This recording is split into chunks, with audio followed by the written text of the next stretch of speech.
I sort of go, oh, God, that's really awful. That's great. I got to do it. Here's an inside look at Chucky, episode 3. Welcome back, gay schools and everyone in between, to our YouTube channel, The Horror Bandwagon.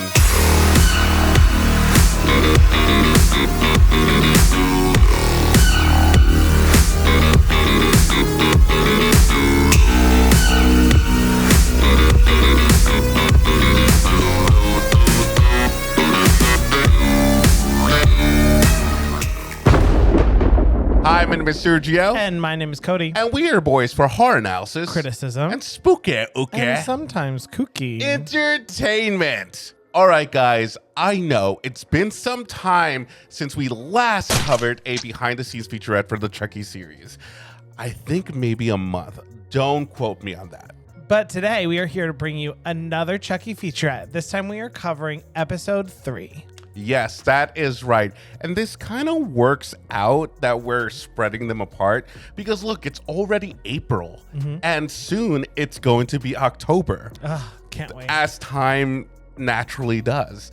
So it'll be closer to the second season, which I think may be releasing in October. I hope so. I am ready. But before we get started, please go ahead and give this video a like, subscribe to our channel, and click that notification bell so you get notified every time we post a new video. But enough of our banter here. We're going to go right into the reaction. Let's get to it. Are you more of a stabbing kind of guy or a strangulation kind of guy? Because I see the appeal of both. A big part of my job, an occupational hazard, is I'm constantly having to dream up diabolical ways. I still love that like the garage had all these random weapons in it. Me too. Imagining death takes on a whole. Oh, is this the episode where like Chucky finally reveals himself to Lexi? Yeah. Oh my God. Because I was just sort of casual about it, and now I sort of go, oh, God, that's really awful. That's great. I got to do it. Here's an inside look at Chucky. I'm looking forward to it. Again, I love doing these behind the scenes, like catching up with the show again. Yeah. Because I get to remind myself of what happened. And camera and action! Oh, yeah. Become a killer. Fans for decades have been wanting to know more about the origins of Chucky Yeah. before he became the notorious killer doll. And Don Mancini has done a pretty good job at giving us that, like slowly but surely. It's so weird because I feel like recently we've been trying to do origins for so many iconic killers. Yeah. And sometimes it doesn't work out where like it just ruins the movie in general or other movies. But with Chucky, I feel like he gave us a little bit of something along the way. Yeah. You know? I agree. But I don't know why we weren't just like, damn it, Don Mancini, give us a prequel, an official prequel. Well, I feel like you almost have to now because you see him up until his like young adult life. In the show. Yeah. No, this is what I like, that they give us like little flashbacks, and that's what is the good thing about the TV series is that you have that capability of telling that story instead of having it to fit it into a 90-minute movie. Yeah. And this television show was the perfect opportunity to get into that. With a serious Exactly what I said. story, it can become part of what drives the story.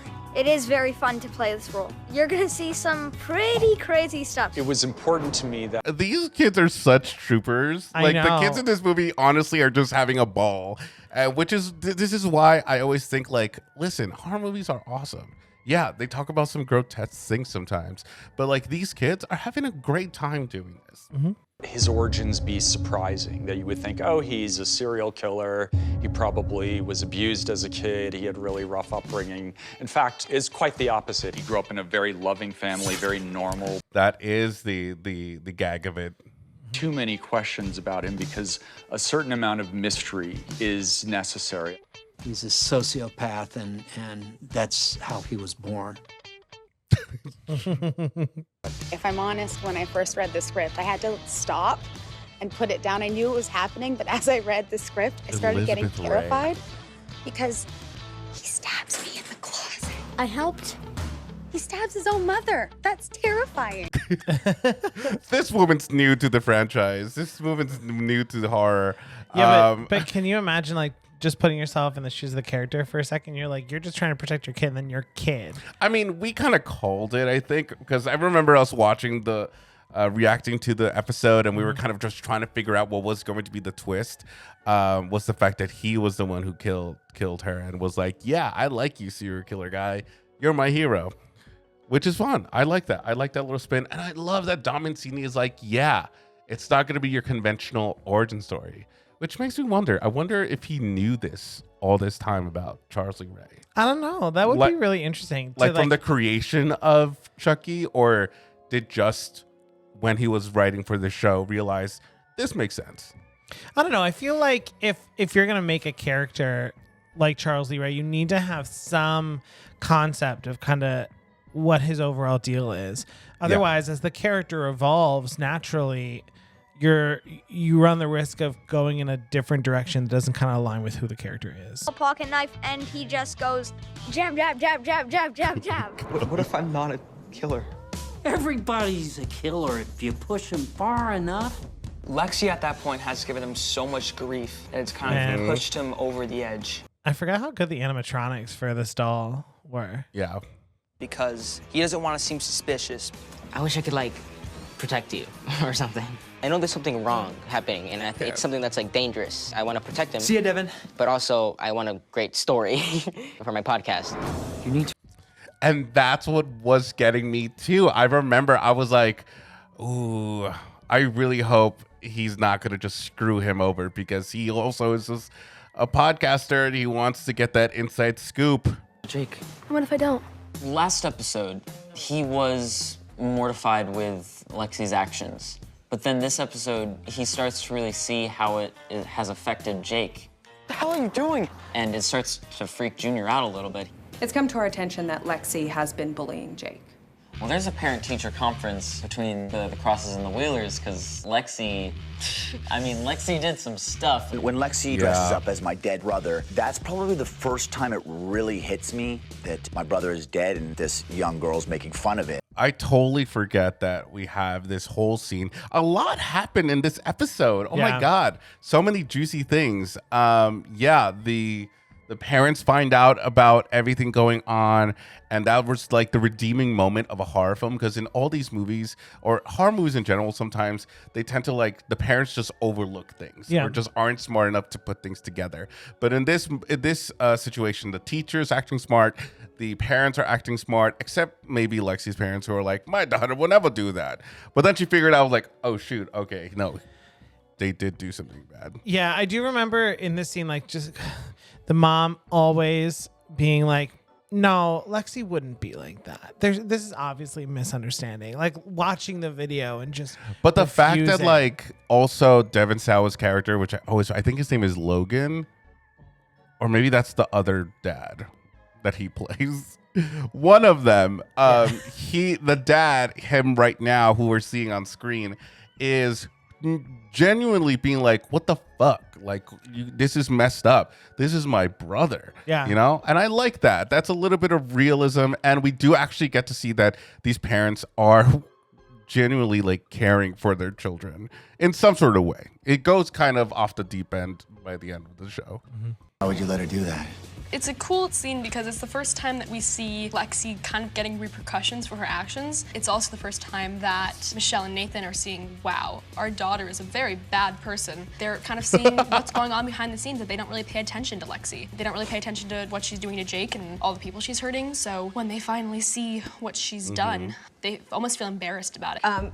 Well, it's that funny thing because, you know, like being a kid. I'm also happy that the character of Lexi also knows this. Imagine she was like, I love her. There's nothing wrong with her.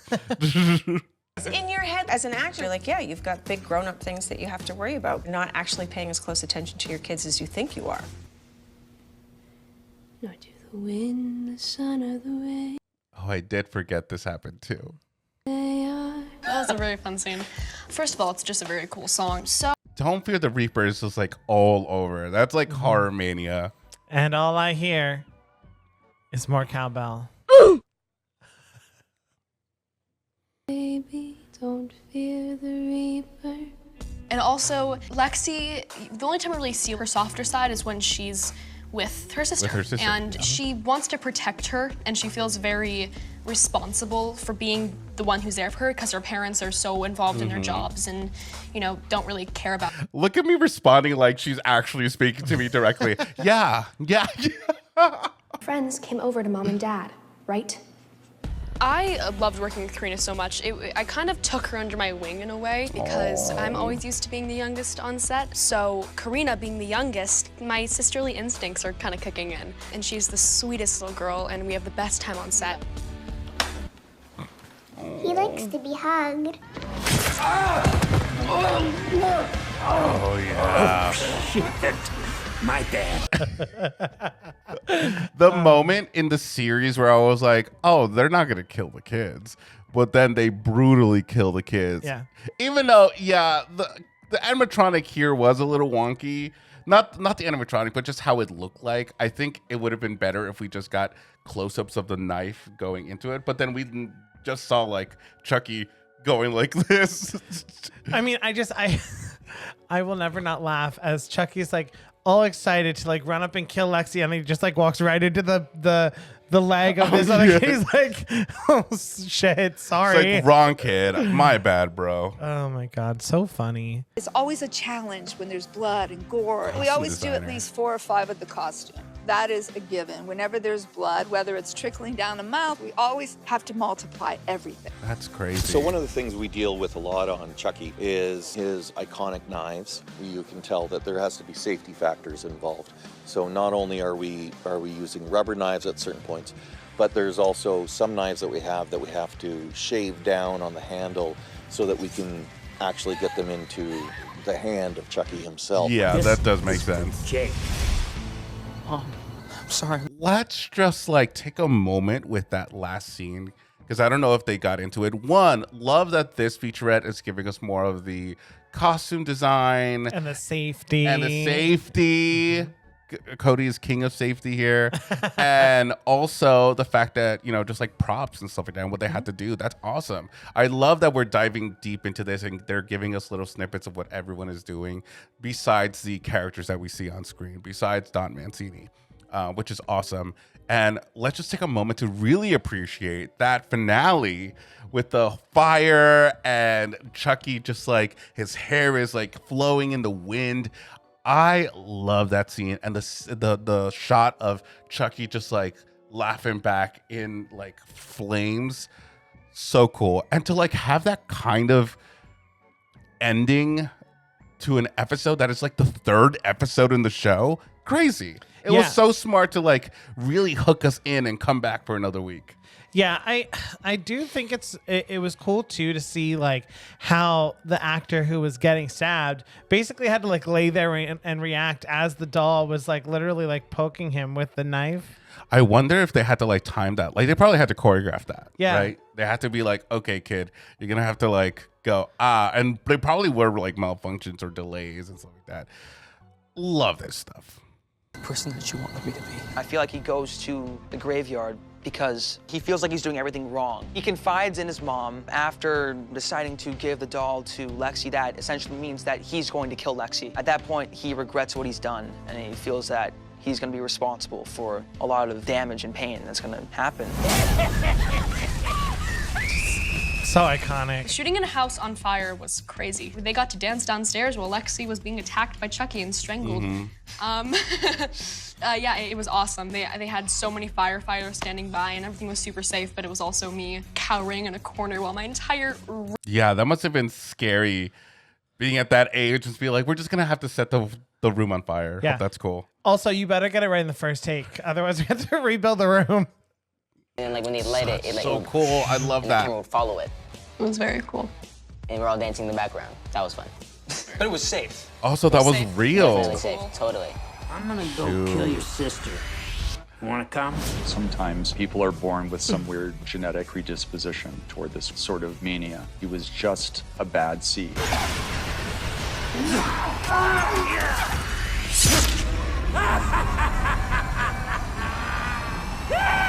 Yep, See, that like shot. that's a movie poster. So cool.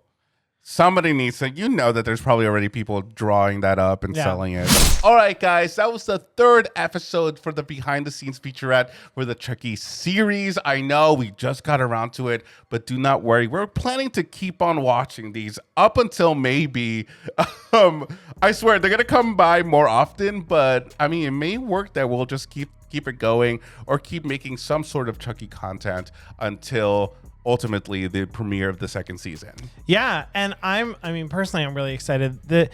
All of these behind the scenes featurettes are really cool because I love hearing what the actors were thinking and going through as they were filming this, because some of these scenes, like especially the scenes where like the set was literally set on fire. Did not know that. And that shot with the fire along the railing, I thought could have easily been just CGI, but having it just done naturally gives me such pleasure to hear. I love just like practical effects like that, and that they were done safely, of course. Yeah, so I just am so excited for the next season. I'm sure that in the coming months there's also going to be some previews that we'll see. I hope so. And we'll be able to talk to you guys about those too. Must be, because I want to say around June or May, we got the first trailer for the Chucky series. All right, so it's coming up. 2021. So it's coming up. They should be sending us something. Or, I mean, again, we don't know when the premiere is. It could be like December, or it could be pushed back and gone over to 2023, which would be disappointing because we want to welcome October, Halloween month, with a Chucky episode.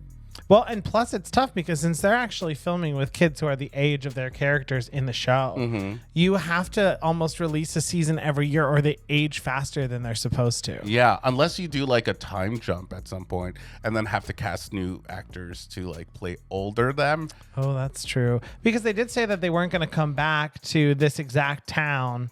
No, I think we're going to go into another. Again, this is speculation, allegedly. I'm very glad that I said that 3 times fast. So, but allegedly, it's supposed to take place in a new town, a new story. But we already know Jennifer Tilly is on board for season 2, so she's gonna come back. I'm hoping they get Alex Vincent back and Kyle. They should bring them back, and I hope that they do bring back these characters that we were left with at the end of the series, so that way we can see where they are, and hopefully if they can make it out alive again. Yeah, I mean, I personally would love to see more of Jake and Lexi. I do like that over the series they did start to grow closer and ended up being able to work together. Not in this episode, though. Not necessarily. I think this episode is the turning point. And then in episode 4 is where we were like, oh God, they're going to make us want to like be on the side of Lexi. And then once you know, we were. And then we were, yeah. To a lot of people's dismay, but we were very much on like Team Lexi. We ended up liking her a little bit, but who knows? Maybe she goes back to her old ways in the second season. But you guys, tell us what you thought of episode 3. Tell us what you thought of everything you found out in the featurettes. And if you want to see our reaction to the full episode, you can click right here to go see our reaction to episode 3. Yes, it should be some sort of icon that comes up, I think. Hopefully, if I don't forget. Then it's just going to look silly. All right, guys, make sure to like, subscribe, and press the notification bell so that way you get to know when we release another video, another Chucky video. Make sure to follow us on Instagram at The Horror Bandwagon, or on Twitter at Horror Bandwagon. You can also check out our website, www.thehorrorbandwagon.com. There we have our episodes for the podcasts that we do, and we also have some merch. So if you want to buy some merch, make sure to go over there. We're raising money. Any profit that we make from that merch sales, we are going to be donating it to the Trevor Project. So help us raise money for a good cause. Well, with that being said, we have been your boys for horror analysis, criticism, and spooky, and sometimes kooky entertainment. Bye, everyone. Bye.